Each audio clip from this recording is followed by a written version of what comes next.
Chapter 2 of Spellbound by Nora Roberts. There was a moment of blinding, searing joy, another of dark, primal lust. Her taste, sharp, potent, soaked into his system as the rain soaked his skin.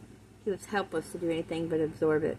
Her arms were chained around his neck, her slim, curvy body pressed intimately to his, the heat from it seeping through his sodden shirt and into his bones. And her mouth was as wild and edgy as the sky thundering above them. It was all terrifyingly familiar. He brought his hands to her shoulders, torn for a staggering instant as to whether to pull her closer or push her away. In the end, he eased back and held her at arm's length. She was beautiful. She was aroused. And she was, as he assured himself, a stranger. He angled his head, determined to handle the situation. Well, it's certainly a friendly country. He saw the flicker in her eyes, the dimming of disappointment, a flash of frustration. But he couldn't know just how deeply that disappointment and that frustration cut into her heart. He's here, she told herself. He's come. That's what matters most now. It is, yes. She gave him a smile, let her fingers linger in his hair just another second, then dropped them to her sides. Welcome to Ireland and the Castle of Secrets. His gaze shifted toward the ruins. Is that what it's called?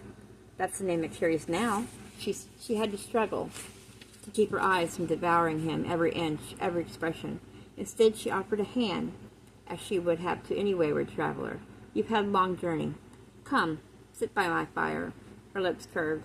Have some whiskey in your tea. You don't know me. He made it a statement rather than a question. Had to. In answer, she looked up at the sky. You're wet, she said, and the wind's cold today. It's enough to have me offer a seat by the hearth. She turned away from him, stepped up into the porch where the cat stirred itself to wind through her legs. You've come this far. Her eyes met his again and held. Will you come into my home, Caelan Farrell, and warm yourself?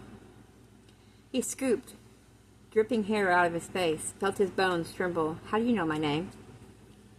The same way you knew to come here. She picked up the cat and stroked its silky head. Both of them watched him with patient, unblinking blue eyes. I baked scones fresh this morning. You'll be hungry. With this, she turned and walked inside, leaving him to come or go as he willed.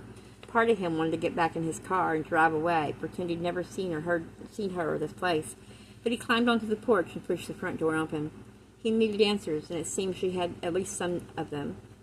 The warmth struck him instantly, welcoming warmth, redolent with the fragrances of bread recently baked, a peach simmering in the hearth, of flowers just picked. Make yourself at home. She set the cat on the floor. I'll see to the tea.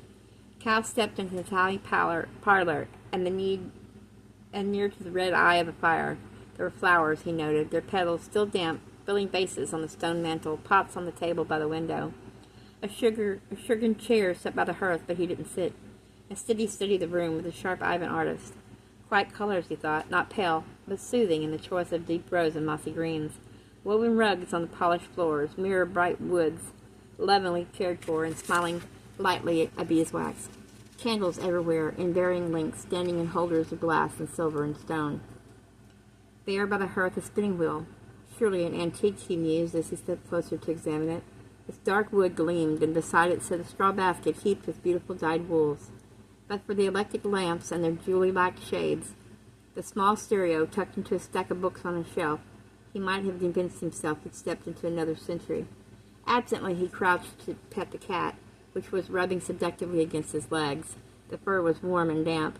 Real. He hadn't walked into another century, Cal assured himself, or into a dream.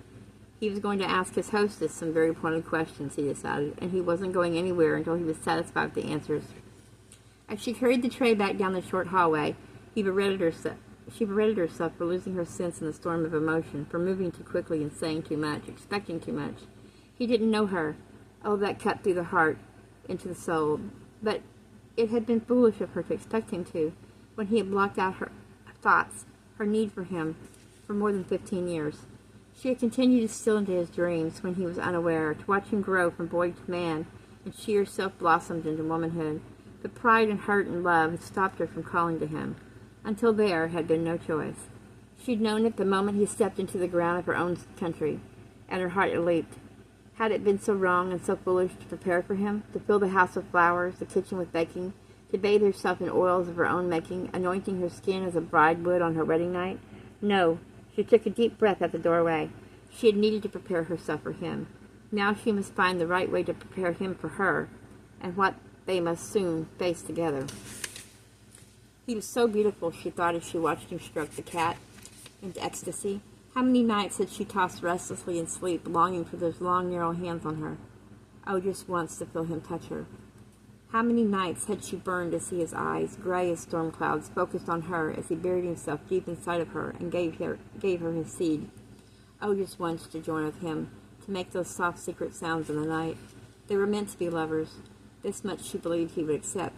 For a man that needs, she knew, and this one was already linked with her physically, no matter what, and no matter that he refused to remember. But without the love and the act of mating, there would be no joy and no hope. She braced herself and stepped into the room. You've made friends with Hecate, I see. His gaze whipped up to her, and her hands trembled lightly.